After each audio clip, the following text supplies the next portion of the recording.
बोलो गुरुदेव भगवान की जय। प्यारे कृष्ण कन्हैया लाल की जय। पद्म पुराण उत्तरखंड। आज पद्म पुराण आज पूरा होने वाला है। श्री विष्णु पूजन की विधि तथा वैष्णवोचित आचार का वर्णन। पार्वती जी ने कहा, भगवान आपने श्री हरि की वैभवावस्था का पूरा वर्णन किया। इसमें भगवान श्री राम और श्री कृष्ण का चरित्र बड़ा ही विस्मयजनक है।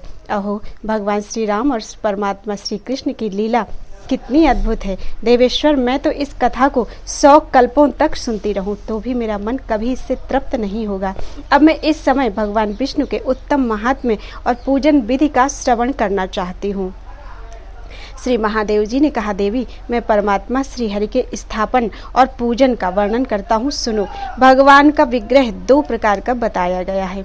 एक तो स्थापित और दूसरा स्वयं व्यक्त। पत्थर, मिट्टी, लकड़ी अथवा लोहा आदि से श्री हरि की आकृति बनाकर श्रुति, स्मृति तथा आगम में बताई हुई विधि के अनुसार जो भगवान की स्थापना होती है वह स्थापित विग्रह है, तथा जहाँ भगवान अपने आप प्रकट हुए हों वह स्वयं व्यक्त विग्रह कहलाता है। भगवान का विग्रह स्वयं व्यक्त हो या स्थापित, उसका पूजन अवश्य करना चाहिए। देवताओं और महर्षियों के पूजन के लिए जगत के स्वामी सनातन भगवान विष्णु स्वयं ही प्रत्यक्ष रूप से उनके सामने प्रकट हो जाते हैं। जिसका भगवान के जिस विग्रह में मन लगता है उसके लिए वे उसी रूप में भूतल पर प्रकट होते हैं। अतः उसी रूप में भगवान का सदा पूजन करना चाहिए और उसी में सदा अनुरक्त रहना चाहिए। पार्वती, श्री रंग क्षेत्र में शयन करने वाले भगवान विष्णु का विधि पूर्वक पूजन करना चाहिए। काशीपुरी में पापहारी भगवान माधव मेरे भी पूजनीय हैं। जिस जिस रमणीय भवन में सनातन भगवान स्वयं व्यक्त होते हैं वहाँ जाकर मैं आनंद का अनुभव करता हूँ। भगवान का दर्शन हो जाने पर वे मनोवांछित वरदान देते हैं। इस पृथ्वी पर प्रतिमा में अज्ञानी जनों को भी सदा भगवान का सानिध्य प्राप्त होता रहता है। परम पुण्यमय जम्बूद्वीप और उसमें भी भारतवर्ष के भीतर प्रतिमा में भगवान विष्णु सदा सन्निहित रहते हैं। अतः मुनियों तथा देवताओं ने भारतवर्ष में ही तप, यज्ञ और क्रिया आदि के द्वारा सदा श्री विष्णु का सेवन किया है। इंद्रद्युम्न सरोवर, कूर्म स्थान, सिंहाचल, कारवीरक, काशी, प्रयाग, सौम्य, सालग्रामार्चन, द्वारिका, नैमिषारण्य, बद्रिकाश्रम, कृत शौच तीर्थ, पुंडरीक तीर्थ, दंडक वन, मधुरा, वेंकटाचल, श्वेताद्रि, गरुणाचल, कांची, अनंत शयन, श्रीरंग, भैरवगिरी, नारायणाचल, बाराह तीर्थ और वामनाश्रम, इन सब स्थानों में भगवान श्री हरि स्वयं व्यक्त हुए हैं। अतः उपर्युक्त स्थान संपूर्ण कामनाओं तथा फलों को देने वाले हैं। इसमें श्री जनार्दन स्वयं ही सन्निहित होते हैं। ऐसे ही स्थानों में जो भगवान का विग्रह है उसे मुनिजन स्वयं व्यक्त कहते हैं। भगवान महान भगवत भक्तों में श्रेष्ठ पुरुष यदि विधि पूर्वक भगवान की स्थापना करके मंत्र के द्वारा उनका सानिध्य प्राप्त करावे तो उस स्थापना का विशेष महत्व है। गांवों में और घरों में जो ऐसे विग्रह हों उनमें भगवान का पूजन करना चाहिए। सत्पुरुषों ने घर पर शालिग्राम शिला की पूजा उत्तम बताई है। पार्वती, भगवान की मानसिक पूजा का सबके लिए समान रूप से विधान है। अतः अपने अपने अधिकार के अनुसार सबको जगदीश्वर की पूजा करनी चाहिए। जो भगवान के सिवा दूसरे किसी देवता के भक्त नहीं है, भगवत प्राप्ति के सिवा और किसी फल के साधक नहीं है, जो वेदवेत्ता, ब्रह्म तत्वज्ञ, वीतराग, मुमुक्षु, गुरु भक्त, प्रसन्नात्मा, साधु, ब्राह्मण अथवा इतर मनुष्य हैं, उन सबको सदा श्री हरि का पूजन करना चाहिए। बुद्धिमान पुरुष को चाहिए कि वह वेद और स्मृतियों में बताए हुए उत्तम सदाचार का सदा पालन करे, उनमें बताए हुए कर्मों का कभी उल्लंघन ना करे। सम अर्थात मनोनिग्रह, दम अर्थात इंद्रिय संयम, तप अर्थात धर्म के लिए क्लेश सहन एवं तितिक्षा, शौच अर्थात बाहर भीतर की पवित्रता, सत्य अर्थात मन, वाणी और क्रिया द्वारा सत्य का पालन, मांस ना खाना, चोरी ना करना और किसी भी जीव की हिंसा ना करना, यह सब के लिए धर्म का साधन है। रात के अंत में उठकर विधि पूर्वक आचमन करे, फिर गुरुजनों को नमस्कार करके मन ही मन भगवान विष्णु का स्मरण करे। मौन होकर पवित्र भाव से भक्ति पूर्वक सहस्र नाम का पाठ करे। तत्पश्चात गांव से बाहर जाकर विधि पूर्वक मलमूत्र का त्याग करे। फिर उचित रूप से शरीर की शुद्धि करके कुल्ला करे और शुद्ध एवं पवित्र होकर दंत धावन करके विधि पूर्वक स्नान करे। तुलसी के मूल भाग की मिट्टी और तुलसी दल लेकर मूल मंत्र बता देते हैं। इसमें लिखा हुआ है, ओम नमो नारायणाय। यह अष्टाक्षर मंत्र ही मूल मंत्र है। तो मूल मंत्र से और गायत्री मंत्र से अभिमंत्रित करके मंत्र से ही उसको संपूर्ण शरीर में लगावे। फिर अघमर्षण करके स्नान करे। गंगा जी भगवान के चरणों से प्रकट हुई हैं, अतः उनके निर्मल जल में गोता लगाकर अघमर्षण सूक्त का जप करे। फिर आचमन करके पुरुष सूक्त के मंत्रों से क्रमशः मार्जन करे। पुनः जल में डुबकी लगाकर 28 या 108 बार मूल मंत्र का जप करे, अर्थात ओम नमो नारायणाय।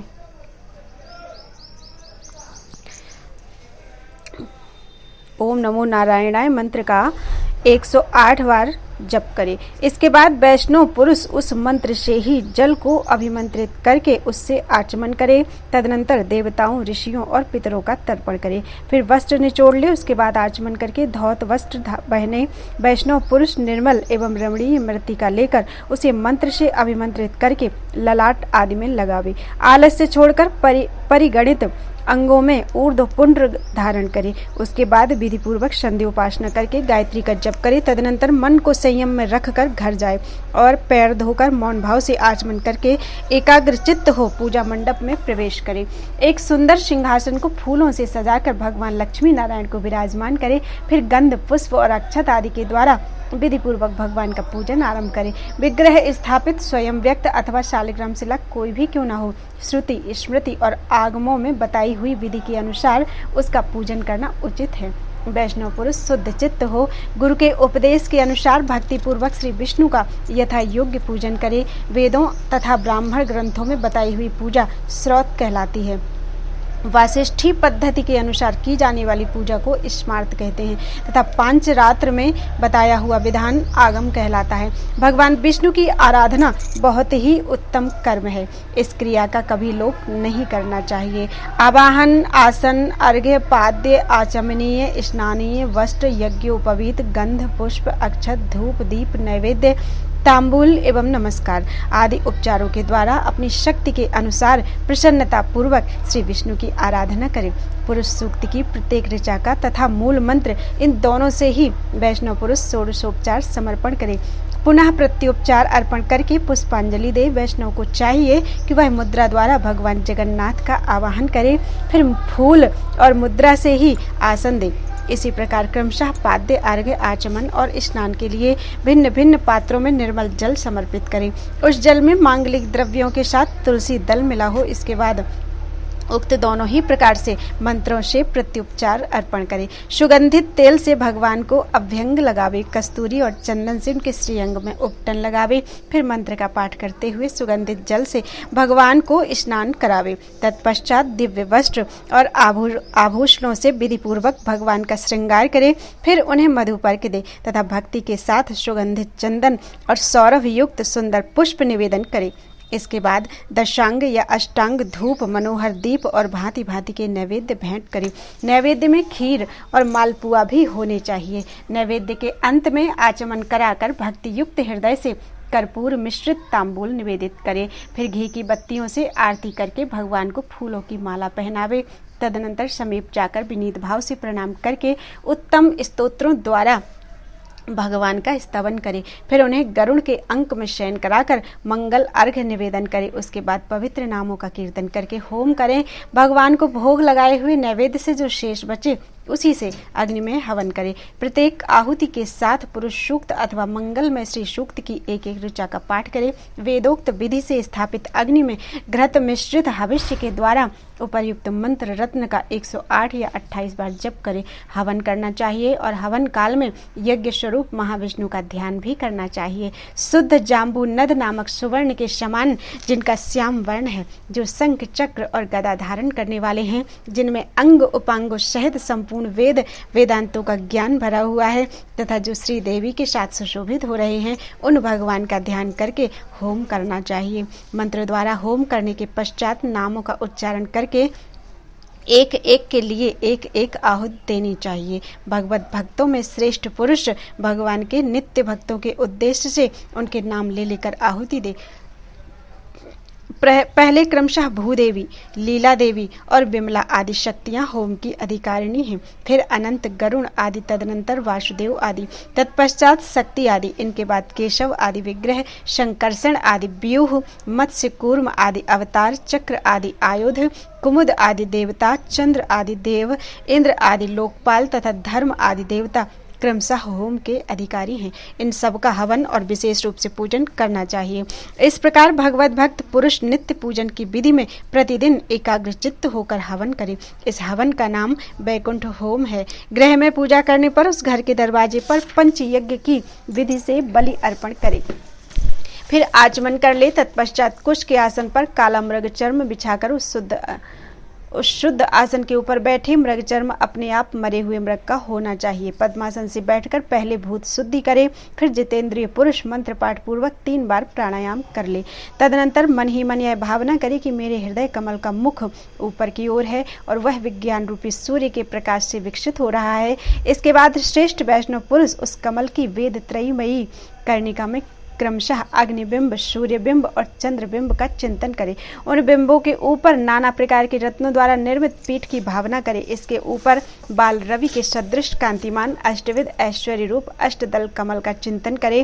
प्रत्येक दल अष्टाक्षर मंत्र के एक एक अक्षर के रूप में हो। फिर ऐसी भावना करे कि उस अष्टदल कमल में श्रीदेवी के साथ भगवान विष्णु विराजमान हैं, जो कोटि चंद्रमाओं के समान प्रकाशमान हो रहे हैं।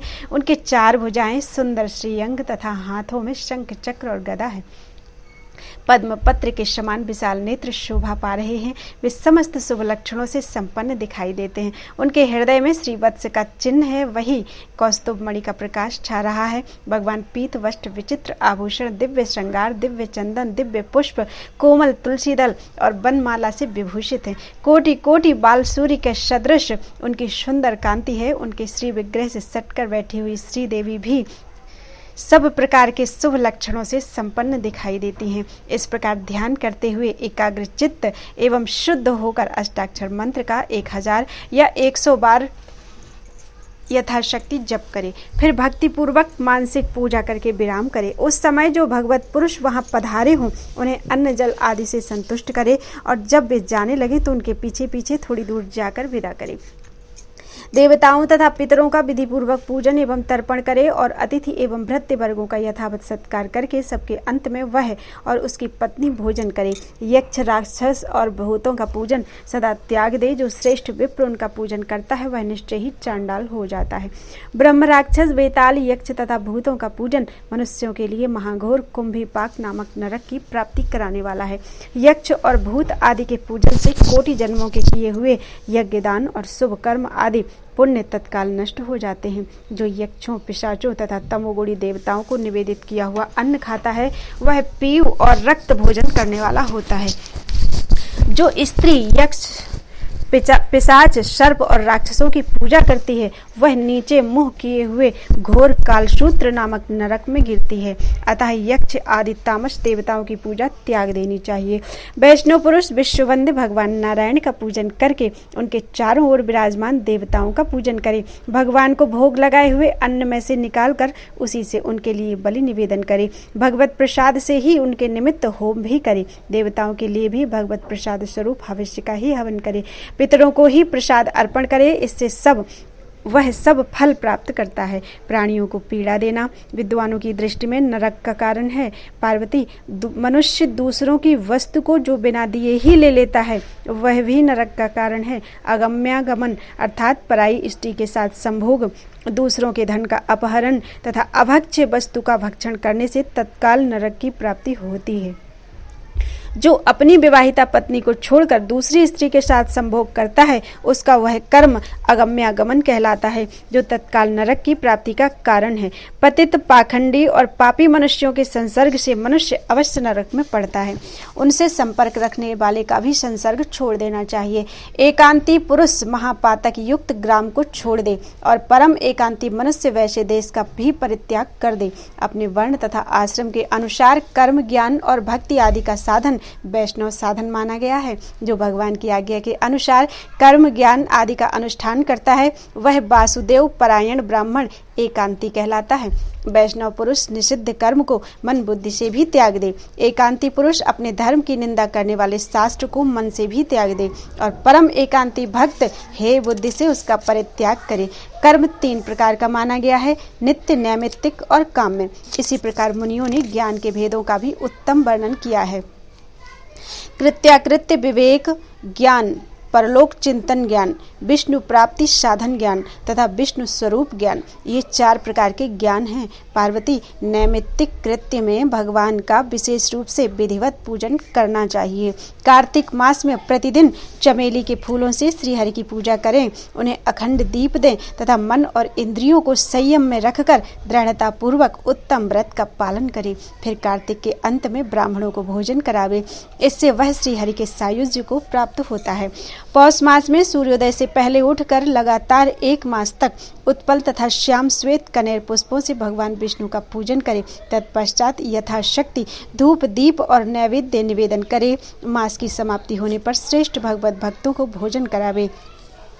ऐसा करने से मनुष्य निश्चय ही 1000 अश्वमेध यज्ञों का फल प्राप्त करता है। माघ मास में सूर्योदय के समय विशेषतः नदी के जल में स्नान करके उत्पल के अर्थात कमल के पुष्पों से माधव की पूजा करनी चाहिए और उन्हें भक्ति पूर्वक घृत मिश्रित दिव्य खीर का भोग लगाना चाहिए। चैत्र मास में बकुल अर्थात मौलसिरी और चंपा के फूलों से भगवान की पूजा करके गुड़ मिश्रित अन्न का भोग लगावे। तदनंतर मास की समाप्ति होने पर एकाग्रचित्त होकर वैष्णव ब्राह्मणों को भोजन करावे। ऐसा करने से प्रतिदिन 1000 वर्षों की पूजा का पुण्य प्राप्त होता है। वैशाख मास में शतपत्र और महोत्पल के पुष्पों से विधिवत पूजन करके उन्हें दही अन्न और फल के साथ गुड़ जल भक्तिपूर्वक निवेदन करें। शतपत्र और महोत्पल दोनों ही कमल के ही प्रकार हैं। इससे लक्ष्मी सहित जगदीश्वर श्री विष्णु प्रसन्न होते हैं। ज्येष्ठ मास में श्वेत कमल, गुलाब, कुमुद और उत्पल के पुष्पों से भगवान हृषिकेश का पूजन करके उन्हें आम के फलों के साथ अन्न का भोग लगावे। भक्ति पूर्वक ऐसा करने से मनुष्य को कोटि गोदान का फल प्राप्त होता है। फिर मास के अंत में वैष्णवों को भोजन कराने से सबका फल अनंत हो जाता है। आषाढ़ मास में देव देवेश्वर लक्ष्मीपति की प्रतिदिन श्री पुष्पों से पूजा करे और उन्हें खीर का भोग लगावे। फिर मास की समाप्ति होने पर उत्तम भगवत भक्त ब्राह्मणों को भोजन करावे। ऐसा करने से वैष्णव पुरुष 60,000 वर्षों की पूजा का फल पाता है, इसमें तनिक भी संदेह नहीं है। श्रावण मास में नाग केसर और केवड़े से भक्ति पूर्वक श्री विष्णु की पूजा करने से मनुष्य का फिर इस लोक में जन्म नहीं होता। उस समय भक्ति के साथ घी और शक्कर मिले हुए पुए का नैवेद्य निवेदन करे और श्रेष्ठ भगवत भक्त ब्राह्मणों को भोजन करावे। भादों में कुंद और कट सरैया के फूलों से पूजा करके खीर का भोग लगावे। आश्विन में नील कमल से मधुसूदन की पूजा करे और भक्ति के साथ उन्हें खीर पुआ निवेदन करे। इसी प्रकार कार्तिक में कोमल तुलसी दलों के द्वारा भक्ति पूर्वक अच्युत का पूजन करने से उनका सायुज्य प्राप्त होता है। दूध, घी और शक्कर की बनी हुई मिठाई, खीर और मालपुआ इन्हें भक्ति पूर्वक एक एक करके भगवान को निवेदन करें। अमावस्या तिथि शनिवार, वैष्णव नक्षत्र अर्थात श्रवण नक्षत्र, सूर्य संक्रांति, व्यतिपात, चंद्र ग्रहण और सूर्य ग्रहण के अवसर पर अपनी शक्ति के अनुसार भगवान विष्णु का विशेष रूप से पूजन करें। श्रेष्ठ द्विज को उचित है कि गुरु के उत्क्रमण के दिन तथा श्री हरि के अवतारों के जन्म नक्षत्रों में अपनी शक्ति के अनुसार वैष्णव याग करें। उसमें वेद मंत्रों का उच्चारण करके प्रत्येक ऋचा के साथ भगवान को पुष्पांजलि समर्पण करें। यथाशक्ति वैष्णव ब्राह्मणों को भोजन करावे और दक्षिणा दे। ऐसा करने से वह अपनी करोड़ों पीढ़ियों का उद्धार करके वैष्णव पद अर्थात वैकुंठ धाम को प्राप्त होता है। श्रेष्ठ वैष्णव यदि संपूर्ण वेदों के द्वारा भगवान का यजन करने में असमर्थ हो तो केवल वैष्णव अनुवाकों द्वारा लगातार 7 रात तक प्रतिदिन 1000 पुष्पांजलि समर्पित करे और हविष्य से हवन करके भगवान का यजन करे। विद्वान पुरुष विशेषतः श्रेष्ठ भगवत भक्तों का पूजन करे। यज्ञांत में अपने वैभव के अनुसार अवभृत स्नान का उत्सव करे। अवभृत स्नान भी उसे वैष्णव अनुवाकों द्वारा ही करना चाहिए। विधि पूर्वक स्नान करके एक सुंदर पात्र में आचार्य के चरणों को भक्तिपूर्वक पखारे, फिर गंध पुष्प वस्त्र और आभूषण आदि के द्वारा पूजा करे। यथाशक्ति तांबूल और फूलों से सत्कार करे और अन्न पान आदि से भोजन कराकर बारंबार प्रणाम करे। जाते समय गांव की सीमा तक पहुंचाने जाए और वहां प्रणाम करके उन्हें विदा करे। इस प्रकार जीवन भर आलस्य छोड़कर भगवान और उनके भक्तों का विशेष रूप से पूजन करना चाहिए। समस्त आराधनाओं में श्री विष्णु की आराधना सबसे श्रेष्ठ है। उससे भी उनके भक्तों की पूजा करनी अधिक श्रेष्ठ है। जो भगवान गोविंद की पूजा करके उनके भक्तों का पूजन नहीं करता, उसे भगवत भक्त नहीं जानना चाहिए। वह केवल दंभी है, अर्थात सर्वथा प्रयत्न करके श्री विष्णु भक्तों का पूजन करना चाहिए। उनके पूजन से मनुष्य समस्त दुख राशि के पार हो जाता है। पार्वती, इस प्रकार मैंने तुमसे श्री विष्णु के श्रेष्ठ आराधना, नित्य नैमित्तिक कृत्य तथा भगवत भक्तों की पूजा का वर्णन किया। बोलो वृंदावन बिहारी लाल की जय। श्री राम नाम की महिमा तथा श्री राम के 108 नाम का महात्म्य। बहुत सुंदर कथा है, ध्यान से सुनिएगा। पार्वती जी ने कहा, नाथ, आपने उत्तम वैष्णव धर्म का भली भांति वर्णन किया। वास्तव में परमात्मा श्री विष्णु का स्वरूप गोपनीय से भी अत्यंत गोपनीय है। सर्वदेव वंदित महेश्वर, मैं आपके प्रसाद से धन्य और कृतकृत्य हो गई। अब मैं भी सनातन देव श्री हरि का पूजन करूंगी। महादेव जी बोले, देवी बहुत अच्छा, तुम संपूर्ण इंद्रियों के स्वामी भगवान लक्ष्मीपति का पूजन अवश्य करो। भद्रे, मैं तुम जैसी वैष्णवी पत्नी को पाकर अपने को कृतकृत्य मानता हूँ। वशिष्ठ जी कहते हैं, तदनंतर वामदेव जी के उपदेश के अनुसार पार्वती जी प्रतिदिन श्री विष्णु सहस्र नाम का पाठ करने के पश्चात भोजन करने लगी। एक दिन परम मनोहर कैलाश शिखर पर भगवान विष्णु की आराधना करके भगवान शंकर ने पार्वती देवी को अपने साथ भोजन करने के लिए बुलाया। तब पार्वती देवी ने कहा, प्रभु, मैं श्री विष्णु सहस्र नाम का पाठ करने के पश्चात भोजन करूंगी, तब तक आप भोजन कर लें।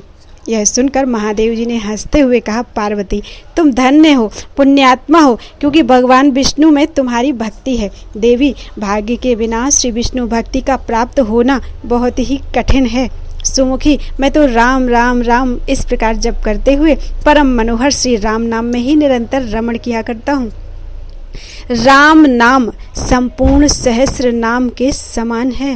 पार्वती, रकार आदि जितने नाम हैं, उन्हें सुनकर राम नाम की आशंका से मेरा मन प्रसन्न हो जाता है। अतः महादेवी, तुम राम नाम का उच्चारण करके इस समय मेरे साथ भोजन करो। यह सुनकर पार्वती जी ने राम नाम का उच्चारण करके भगवान शंकर के साथ बैठकर भोजन किया। इसके बाद उन्होंने प्रसन्न चित्त होकर पूछा, देवेश्वर, आपने राम नाम को संपूर्ण सहस्र नाम के तुल्य बतलाया है। यह सुनकर राम नाम में मेरी बड़ी भक्ति हो गई है। अतः भगवान श्री राम के यदि और भी नाम हो तो बताइए। महादेव जी बोले, पार्वती सुनो, मैं श्री रामचंद्र जी के नामों का वर्णन करता हूँ। लौकिक और वैदिक जितने भी शब्द हैं, वे सब श्री रामचंद्र जी के ही नाम हैं, किंतु सहस्र नाम उन सब में अधिक है। और उन सहस्र नामों में भी श्री राम के 108 नामों की प्रधानता अधिक है। श्री विष्णु का एक एक नाम ही सब वेदों से अधिक माना गया है। वैसे ही 1000 नामों के समान अकेला श्री राम नाम माना गया है। पार्वती, जो संपूर्ण मंत्रों और समस्त वेदों का जप करता है, उसकी अपेक्षा कोटि गुना पुण्य केवल राम नाम से उपलब्ध हो जाता है। सुबह, अब श्री राम के उन मुख्य नामों का वर्णन सुनो जिनका महर्षियों ने गान किया है। नंबर 1, ओम श्री रामः, जिनमें योगी जन रमण करते हैं। ऐसे सच्चिदानंद घन स्वरूप श्री राम अथवा सीता सहित राम। नंबर 2, रामचंद्रः, चंद्रमा के समान आनंददायी एवं मनोहर राम। 3, रामभद्रः, अर्थात कल्याणमय राम। 4, शाश्वतः, सनातन भगवान। 5, राजीव लोचनः, कमल के समान नेत्रों वाले। 6, श्रीमान राजेंद्रः, श्री संपन्न राजाओं के भी राजा, चक्रवर्ती सम्राट। 7, रघुपुंगवः, रघुकुल में सर्वश्रेष्ठ। 8 जानकी वल्लभा जनक किशोरी सीता के प्रियतम। 9 जैत्रः अर्थात विजयशील। नंबर 10 जितामित्रः शत्रुओं को जीतने वाले। 11 जनार्दनः संपूर्ण मनुष्यों के द्वारा याचना करने योग्य। 12 विश्वामित्र प्रियः विश्वामित्र जी के प्रियतम। 13 दान्तः जितेंद्रिय। 14 शरण्य त्राण तत्परः शरणागतों की रक्षा में संलग्न। 15 बाली प्रमथना बाली नामक बानर को मारने वाले। 16 बाग्मी अच्छे वक्ता। 17 सत्यवाक अर्थात सत्यवादी। 18 सत्य विक्रमः सत्य पराक्रमी। 19 सत्यव्रतः सत्य का दृढ़तापूर्वक पालन करने वाले। 20 व्रत फलः संपूर्ण व्रतों के प्राप्त होने योग्य फल स्वरूप। 21 सदा हनुमदाश्रयः निरंतर हनुमान जी के आश्रय अथवा हनुमान जी के हृदय कमल में सदा निवास करने वाले। 22 कौशलेयः कौशल्या जी के पुत्र। 23 खरध्वंशी खर नामक राक्षस का नाश करने वाले। 24 विराध वध पंडितः विराध नामक दैत्य का वध करने में कुशल। 25 विभीषण परित्राता विभीषण के रक्षक। 26 दशग्रीव शिरोहरः 10 शीश रावण के मस्तक काटने वाले। 27 सप्तताल प्रभेदता 7 ताल वृक्षों को एक ही बाण से बींध डालने वाले। 28 हरकोदंड खंडनः जनकपुर में शिव जी के धनुष को तोड़ने वाले। 29 जामदग्न महादर्प दलनः परशुराम जी के महान अभिमान को चूर्ण करने वाले। 30 ताड़कांतक कृत अर्थात ताड़का नाम वाली राक्षसी का वध करने वाले। 31 वेदांत पारः वेदांत के पारंगत विद्वान अथवा वेदांत से भी अतीत।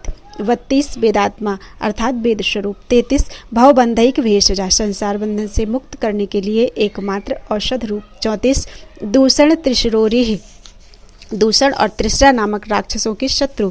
35 त्रिमूर्ति ब्रह्मा विष्णु और शिव 3 रूप धारण करने वाले। 36 त्रिगुण त्रिगुण स्वरूप अर्थात तीनों गुणों के आश्रय।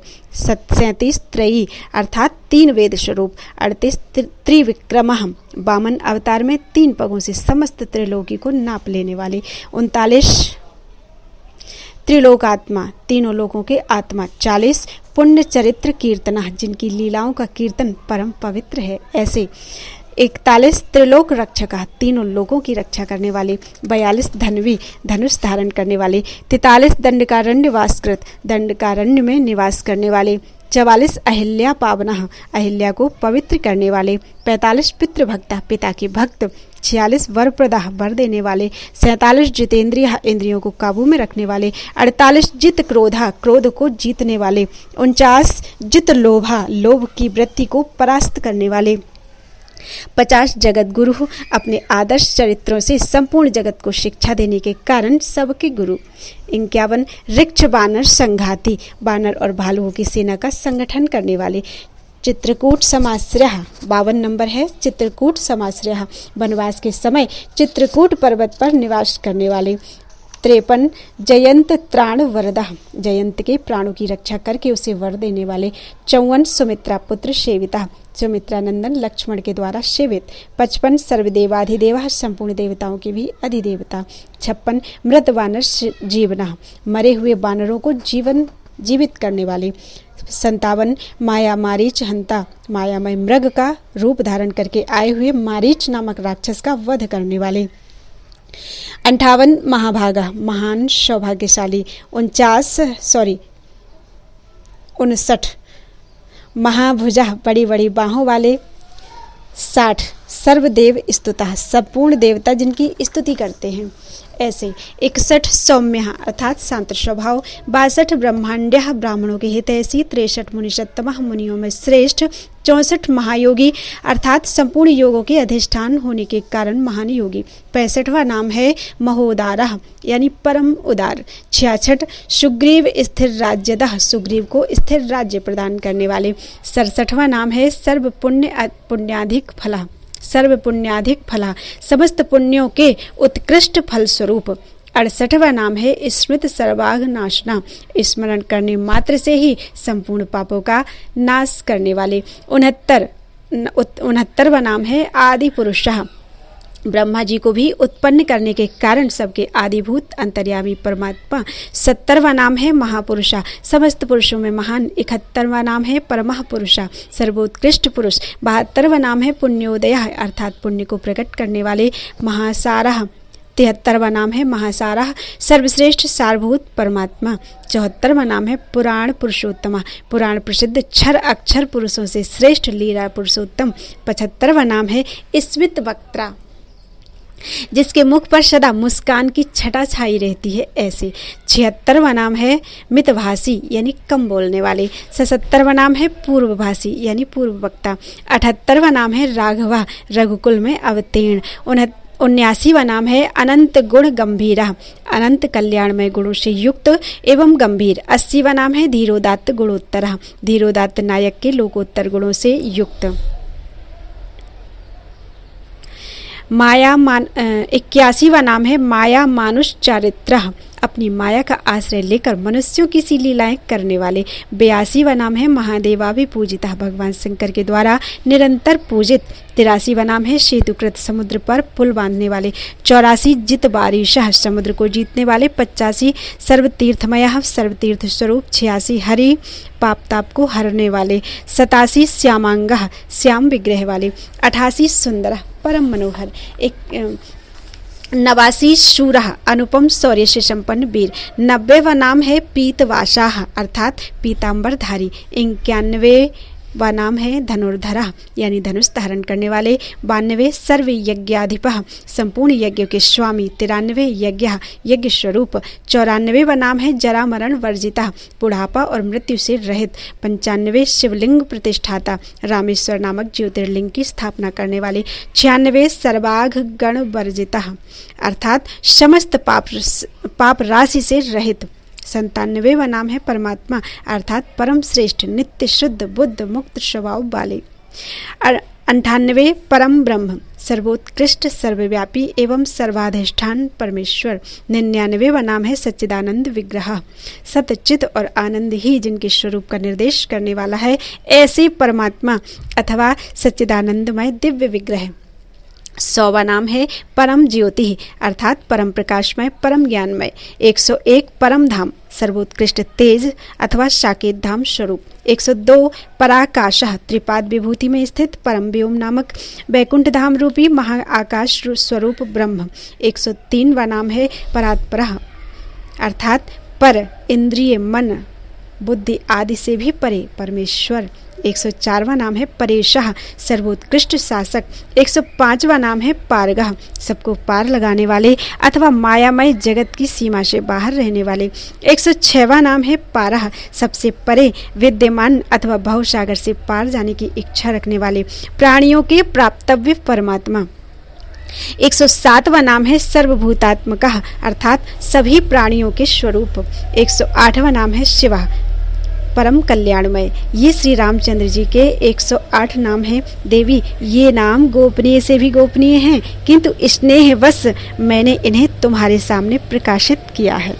जो भक्ति युक्त चित्त से इन नामों का पाठ या श्रवण करता है, वह 100 कोटि कल्पों में किए हुए समस्त पापों से मुक्त हो जाता है। पार्वती, इन नामों का भक्तिभाव से पाठ करने वाले मनुष्यों के लिए जल भी स्थल हो जाते हैं, शत्रु भी मित्र बन जाते हैं, राजा दास हो जाते हैं, जलती हुई आग शांत हो जाती है, समस्त प्राणी अनुकूल हो जाते हैं, चंचल लक्ष्मी भी स्थिर हो जाती है, ग्रह अनुग्रह करने लगते हैं तथा समस्त उपद्रव शांत हो जाते हैं। जो भक्ति पूर्वक इन नामों का पाठ करता है, तीनों लोक के प्राणी उसके वश में हो जाते हैं तथा वह मन में जो जो कामना करता है वह सब इन नामों के कीर्तन से पा लेता है। जो दूर बादल के समान श्याम सुंदर कमल नयन पीतांबरधारी भगवान श्री राम का इन दिव्य नामों से स्तवन करते हैं, वे मनुष्य कभी संसार बंधन में नहीं पड़ते। राम, रामभद्र, रामचंद्र, वेधा, रघुनाथ, नाथ एवं सीतापति को नमस्कार है। देवी, केवल इस मंत्र का भी जो दिन रात जप करता है वह सब पापों से मुक्त होकर श्री विष्णु का सायुज्य प्राप्त कर लेता है। इस प्रकार मैंने तुम्हारे प्रेमवश भगवान श्री रामचंद्र जी के वेदानुमोदित महात्म्य का वर्णन किया है। यह परम कल्याणकारक है। वशिष्ठ जी कहते हैं, भगवान शंकर के द्वारा कहे हुए परमात्मा श्री रामचंद्र जी के महात्म्य को सुनकर पार्वती देवी रामाय राम भद्राय रामचंद्राय वेद से रघुनाथाय नाथाय सीताया पतये नमः इस मंत्र का ही सदा शव अवस्थाओं में जप करती हुई कैलाश में अपने पति के साथ सुखपूर्वक रहने लगी। राजा दिलीप, यह मैंने तुमसे परम गोपनीय विषय का वर्णन किया है। जो भक्ति युक्त हृदय से इस प्रसंग का पाठ या श्रवण करता है वह सबका वंदनीय, सब तत्वों का ज्ञाता और महान भगवत भक्त होता है। इतना ही नहीं, वह समस्त कर्मों के बंधन से मुक्त होकर परम पद को प्राप्त कर लेता है। राजन, तुम इस संसार में धन्य हो, क्योंकि तुम्हारे ही कुल में पुराण पुरुषोत्तम श्री हरि सब लोगों का हित करने के लिए दशरथ नंदन के रूप में अवतार लेंगे। अतः इक्ष्वाकु वंशीय क्षत्रिय देवताओं के लिए भी पूजनीय होते हैं, क्योंकि उनमें उनके कुल में राजीव लोचन भगवान श्री राम का अवतार होता है। बोलो वृंदावन बिहारी लाल की जय। त्रिदेवों में श्री विष्णु की श्रेष्ठता तथा ग्रंथ का उपसंहार, इस पद्म पुराण का उपसंहार है आज। बोलो गुरुदेव भगवान की जय। प्यारे कृष्ण कन्हैया लाल की जय। वशिष्ठ जी कहते हैं, पूर्व काल की बात है, स्वयंभुव मनु परम उत्तम एवं दीर्घ काल तक चालू रहने वाले यज्ञ का अनुष्ठान करने के लिए मुनियों के साथ मंदराचल पर्वत पर गए। उस यज्ञ में कठोर व्रतों का पालन करने वाले, अनेक शास्त्रों के ज्ञाता, बाल सूर्य एवं अग्नि के समान तेजस्वी, समस्त वेदों के विद्वान तथा सब धर्मों के अनुष्ठान में तत्पर रहने वाले मुनि पधारे थे। वह महायज्ञ जब आरंभ हुआ तो पाप रहित मुनि देवता तत्व का अनुसंधान करने के लिए परस्पर बोले, वेद वेदता ब्राह्मणों के लिए कौन देवता सर्वश्रेष्ठ एवं पूज्य है? ब्रह्मा, विष्णु और शिव में से किसकी अधिक स्तुति हुई है? किसका चरणोदक सेवन करने योग्य है? किसको भोग लगाया हुआ प्रसाद परम पावन है? कौन अविनाशी परम धाम स्वरूप एवं सनातन परमात्मा है? किसके प्रसाद और चरणोदक पितरों को तृप्ति प्रदान करने वाले होते हैं? वहां बैठे हुए महर्षियों में इस विषय पर महान वाद विवाद हुआ। किन्हीं महर्षियों ने केवल रुद्र को सर्वश्रेष्ठ बतलाया। कोई कहने लगे ब्रह्मा जी ही पूजनीय हैं, कुछ लोगों ने कहा सूर्य ही सब जीवों के पूजनीय हैं, तथा कुछ दूसरे ब्राह्मणों ने अपनी सम्मति इस प्रकार प्रकट की, आदि अंत से रहित भगवान विष्णु ही परमेश्वर हैं, वे ही सब देवताओं में श्रेष्ठ एवं पूजन करने के योग्य हैं। इस प्रकार विवाद करते हुए महर्षियों से स्वयंभुव मनु ने कहा, वे जो शुद्ध सत्वमय कल्याणमय गुणों से युक्त कमल के समान नेत्रों वाले श्री देवी के स्वामी भगवान पुरुषोत्तम हैं, एकमात्र वे ही वेदवेत्ता ब्राह्मणों द्वारा पूजित हैं। मनु की यह बात सुनकर सब महर्षियों ने हाथ जोड़कर तपोनिधि भृगु जी से कहा, सुब्रत, आप ही हम लोगों का संदेह दूर करने में समर्थ हैं। आप ब्रह्मा, विष्णु तथा महादेव तीनों देवताओं के पास जाइए। उनके ऐसा कहने पर मुनि श्रेष्ठ भृगु तुरंत ही कैलाश पर्वत पर गए। भगवान शंकर के गृह द्वार पर पहुंचकर उन्होंने देखा महाभयंकर रूप वाले नंदी हाथ में त्रिशूल लिए खड़े हैं। भृगु जी ने उनसे कहा, मेरा नाम भृगु है, मैं ब्राह्मण हूँ और देव श्रेष्ठ महादेव जी का दर्शन करने के लिए यहाँ आया हूँ। आप भगवान शंकर को शीघ्र ही मेरे आने की सूचना दें। यह सुनकर समस्त शिवगणों के स्वामी नंदी ने उन अमित तेजस्वी महर्षि से कठोर वाणी में कहा, अरे इस समय भगवान के पास तुम नहीं पहुंच सकते। अभी भगवान शंकर देवी के साथ क्रीड़ा भवन में है। यदि जीवित रहना चाहते हो तो लौट जाओ। तब भृगु ने कुपित होकर कहा, ये रुद्र तमोगुण से युक्त होकर अपने द्वार पर आए हुए मुझ ब्राह्मण को नहीं जानते हैं, इसलिए इन्हें दिया हुआ अन्न, जल, फूल, हविष्य तथा निर्माल्य सब कुछ अभक्ष्य हो जाएगा। इस प्रकार भगवान शिव को शाप देकर भृगु ब्रह्मलोक में गए। वहां ब्रह्मा जी सब देवताओं के साथ बैठे हुए थे। उन्हें देखकर भृगु जी ने हाथ जोड़कर प्रणाम किया और चुपचाप वे उनके सामने खड़े रहे, किंतु ब्रह्मा जी ने उन मुनि श्रेष्ठ को आया हुआ देखकर भी उनका कुछ सत्कार नहीं किया, उनसे प्रिय वचन तक नहीं कहा। उस समय ब्रह्मा जी कमल के आसन पर महान ऐश्वर्य के साथ बैठे हुए थे। तब महातेजस्वी महर्षि ने लोक पितामह ब्रह्मा से कहा, आप महान रजोगुण से युक्त होकर मेरी अवहेलना कर रहे हैं, इसलिए आज से समस्त संसार के लिए आप अपूज्य हो जाएंगे। लोक पूजित महात्मा ब्रह्मा जी को ऐसा शाप देकर महर्षि भृगु सहसा क्षीर सागर के उत्तर तट पर श्री विष्णु के लोक में गए। वहां जो महात्मा पुरुष रहते थे उन्होंने भृगु जी का यथा योग्य सत्कार किया। उस लोक में कहीं भी उनके लिए रोक टोक नहीं हुई। वे भगवान के अंतःपुर में बेधड़क चले गए। वहां उन्होंने सूर्य के समान तेजस्वी विमल विमान में शेषनाग की शैया पर सोए हुए भगवान लक्ष्मीपति को देखा। लक्ष्मी अपने कर कमलों से भगवान के दोनों चरणों की सेवा कर रही थी। उन्हें देखकर मुनिश्रेष्ठ भृगु अकारण कुपित हो उठे और उन्होंने भगवान के शोभायमान वक्ष स्थल पर अपने बाएं चरण से प्रहार किया। भगवान तुरंत उठ बैठे और प्रसन्नता पूर्वक बोले, आज मैं धन्य हो गया। ऐसे कहकर वे हर्ष के साथ अपने दोनों हाथों से महर्षि के चरण दबाने लगे। धीरे धीरे चरण दबाकर उन्होंने मधुर वाणी में कहा, ब्रह्मर्षि, आज मैं धन्य और कृतकृत्य हो गया। मेरे शरीर में आपके चरणों का स्पर्श होने से मेरा बड़ा मंगल होगा, जो समस्त संपत्ति की प्राप्ति के कारण तथा अपार संसार सागर से पार होने के लिए सेतु के समान है। वे ब्राह्मणों की चरण धूलियां ही मुझे सदा पवित्र करती रहें।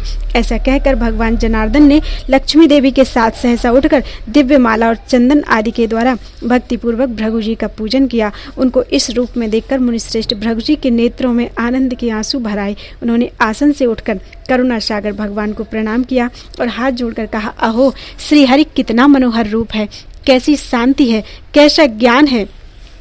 श्री हरि का कैसी निर्मल क्षमा है, कितनी दया है और कितना पावन सत्व गुण है। भगवान, आप गुणों के समुद्र है। आप में ही स्वाभाविक रूप से कल्याणमय सत्वगुण का निवास है। आप ही ब्राह्मणों के हितैषी, शरणागतों के रक्षक और पुरुषोत्तम हैं। आपका चरणोदक पितरों, देवताओं तथा संपूर्ण ब्राह्मणों के लिए सेव्य है।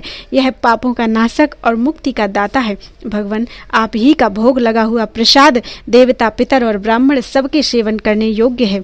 इसलिए ब्राह्मण को उचित है कि वह प्रतिदिन आप सनातन पुरुष का पूजन करके आपका चरणोदक ले और आपके भोग लगाए हुए प्रसाद स्वरूप अन्न का भोजन करे।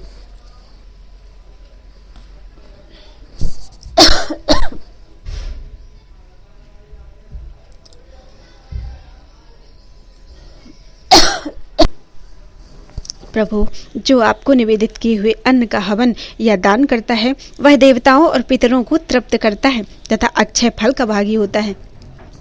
अतः आप ही ब्राह्मणों के पूजनीय हैं। आप संपूर्ण देवताओं में ब्राह्मणत्व को प्राप्त हों, क्योंकि आप ब्राह्मणों के पूज्य और शुद्ध सत्वगुण से संपन्न हैं।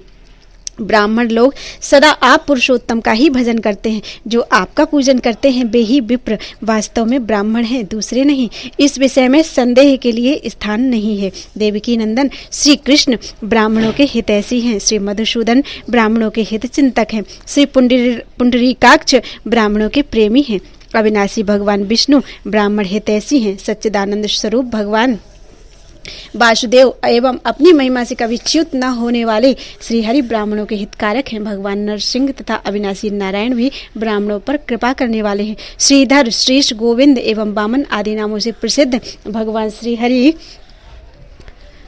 ब्राह्मणों पर स्नेह रखते हैं। यज्ञ बारह रूपधारी पुरुषोत्तम भगवान केशव ब्राह्मणों का कल्याण करने वाले हैं। रघुकुल भूषण राजीव लोचन श्री रामचंद्र जी भी ब्राह्मणों के सुहृद हैं। भगवान पद्मनाभ तथा दामोदर श्री कृष्ण भी ब्राह्मणों का हित चाहने वाले हैं। माधव यज्ञ पुरुष एवं भगवान त्रिविक्रम भी ब्राह्मण हितैषी हैं। पीताम्बरधारी ऋषिकेश श्री जनार्दन ब्राह्मणों के हितकारी हैं। सारंग धनुष धारण करने वाले ब्राह्मण हितैषी देवता श्री वासुदेव को नमस्कार है। कमल के समान नेत्रों वाले लक्ष्मीपति श्री नारायण को नमस्कार है। ब्राह्मण हितैषी देवता सर्वव्यापी वासुदेव को नमस्कार है। कल्याणमय गुणों से परिपूर्ण सृष्टि पालन और संहार के कारण रूप आप परमात्मा को नमस्कार है। ब्राह्मणों के हितैषी देवता प्रद्युम्न, अनिरुद्ध तथा शंकरसन को नमस्कार है। शेषनाग की शैया पर शयन करने वाले ब्रह्मण्य देव भगवान विष्णु को नमस्कार है। कमल के समान नेत्रों वाले श्री रघुनाथ जी को बारंबार नमस्कार है। प्रभु, संपूर्ण देवता और ऋषि आपकी माया से मोहित होने के कारण संपूर्ण लोकों के स्वामी आप परमात्मा को नहीं जानते। भगवान, संपूर्ण वेदों के विद्वान भी आपके तत्व को नहीं जानते। भगवान, मैं महर्षियों के भेजने पर आपके पास आया हूँ। आपके शील और गुणों का ज्ञान प्राप्त करने के लिए ही मैंने आपकी छाती पर पैर रखा है। गोविंद, कृपा निधि, मेरे इस अपराध को क्षमा करें। ऐसा कहकर महर्षि भृगु ने बारंबार भगवान के चरणों में प्रणाम किया। भगवान के धाम में रहने वाले दिव्य महर्षियों ने भृगु जी का भली भांति स्वागत सत्कार किया। वहां से प्रसन्न चित्त होकर वे यज्ञ में महर्षियों के पास लौट आए। उन्हें आया देख महर्षियों ने उठकर नमस्कार किया और विधि पूर्वक उनकी पूजा की। तत्पश्चात मुनिश्रेष्ठ भृगु ने उन महर्षियों से सब बातें बताई। उन्होंने कहा, ब्रह्मा जी में रजोगुण का आधिक्य है और रुद्र में तमोगुण का। केवल भगवान विष्णु शुद्ध सत्वमय हैं। वे कल्याणमय गुणों के सागर, नारायण, परब्रह्म तथा संपूर्ण ब्राह्मणों के देवता हैं। वे ही विप्रों के लिए पूजनीय हैं। उनके स्मरण मात्र से पापियों की भी मुक्ति हो जाती है। उनका चरणोदक तथा भोग लगाया हुआ प्रसाद समस्त मनुष्यों और विशेषतः ब्राह्मणों के सेवन करने योग्य, परम पावन तथा स्वर्ग एवं मोक्ष प्रदान करने वाला है। भगवान विष्णु को निवेदन किए हुए हविष्य का ही देवताओं के लिए हवन करे और वही पितरों को भी दे। वह सब अक्षय होता है। अतः द्विजवरों, तुम आलस्य छोड़कर जीवन भर भगवान विष्णु का पूजन करो। वे ही परम धाम है और वे ही सत्य ज्योति। अष्टाक्षर मंत्र के द्वारा विधि पूर्वक पुरुषोत्तम का पूजन और उनके प्रसाद का सेवन करना चाहिए। श्री विष्णु ही सब यज्ञों के भोक्ता परमेश्वर हैं। ऐसा जानकर उन्हीं के उद्देश्य से सदा हवन, दान और जप करें। वशिष्ठ जी कहते हैं, भृगु जी के ऐसा कहने पर समस्त निष्पाप महर्षियों ने उन्हें नमस्कार किया और उन्हीं से मंत्र की दीक्षा लेकर भगवान विष्णु का पूजन किया। राजन, ये सब बातें मैंने प्रसंगवश तुम्हें बतलाई हैं। भगवान श्री रामचंद्र जी सब देवताओं में पावन एवं पुरुषोत्तम है। अतः यदि तुम परम पद को प्राप्त करना चाहते हो तो उन श्री रघुनाथ जी की ही शरण में जाओ। राजन, यह समस्त पुराण वेद के तुल्य है। स्वयंभू मनवंतर में साक्षात ब्रह्मा जी ने इसका उपदेश किया था। जो प्रतिदिन एकाग्र चित्त होकर इसका श्रवण अथवा पाठ करता है, उसकी भगवान लक्ष्मीपति में अनन्य भक्ति होती है। वह विद्यार्थी हो तो विद्या, धर्मार्थी हो तो धर्म, मोक्षार्थी हो तो मोक्ष और कामार्थी हो तो सुख पाता है। द्वादशी तिथि को श्रवण नक्षत्र में सूर्य और चंद्रमा के ग्रहण के अवसर पर अमावस्या तथा पूर्णिमा को इसका भक्ति पूर्वक पाठ करना चाहिए। जो एकाग्र चित्त होकर प्रतिदिन इसके आधे या चौथाई श्लोक का भी पाठ करता है, वह निश्चय ही 1000 अश्वमेध यज्ञ का फल पाता है। इस प्रकार यह परम गुह्य पदम पुराण कहा गया। यदि परम पद की प्राप्ति चाहते हो तो सदा भगवान ऋषिकेश की आराधना करो। सूत जी कहते हैं, अपने गुरु वशिष्ठ जी के ऐसा कहने पर नृपश्रेष्ठ राजा दिलीप ने उनको प्रणाम किया और यथा योग्य पूजन करके उनसे विधि पूर्वक विष्णु मंत्र की दीक्षा ली। फिर आलस्य रहित होकर उन्होंने जीवन भर श्री ऋषिकेश की आराधना करके समयानुसार योगियों को प्राप्त होने योग्य सनातन विष्णु धाम को प्राप्त कर लिया। बोलो वृंदावन बिहारी लाल की जय। पद्म पुराण पूरा हो गया। आज पद्म पुराण पूरा हो गया है और आज से ही दूसरा पुराण भी शुरू होने वाला है। कौन सा ये अभी मुझे पता नहीं है, कन्हैया जाने। राधे कृष्ण की ज्योति अलौकिक तीनों लोक में छाए रही है। भक्ति बेवश एक प्रेम पुजारिन फिर भी दीप जलाए रही है। कृष्ण को गोकुल से राधे को बरसाने से बुलाए रही है। दोनों करो स्वीकार कृपा कर जोगन आरती गाए रही है। भोर भये से सांझ ढले तक सेवा को नित नेम हमारो। स्नान कराए वो वस्त्र ओढ़ाए वो भोग लगाए वो लागत प्यारो। कब से निहारत आपकी ओर के आप हमारी ओर निहारो। राधे कृष्ण हमारे धाम को जान वृंदावन धाम पधारो। राधे कृष्ण हमारे धाम को जान वृंदावन धाम पधारो। राधे कृष्ण हमारे धाम को जान वृंदावन धाम पधारो। बोलो वृंदावन बिहारी लाल की जय। गुरुदेव भगवान की जय। अपने गुरु माता पिता की जय। 2 शब्द कहेंगे बस। जिसने भी ये पूरा पद्म पुराण सुन लिया वो बस कृष्ण का ही है, कृष्ण की मर्जी से ही मिलता है, वही इसका अधिकारी है। सबको ये सुनने को नहीं मिलने वाला है। Thank you. राधे राधे कृष्ण।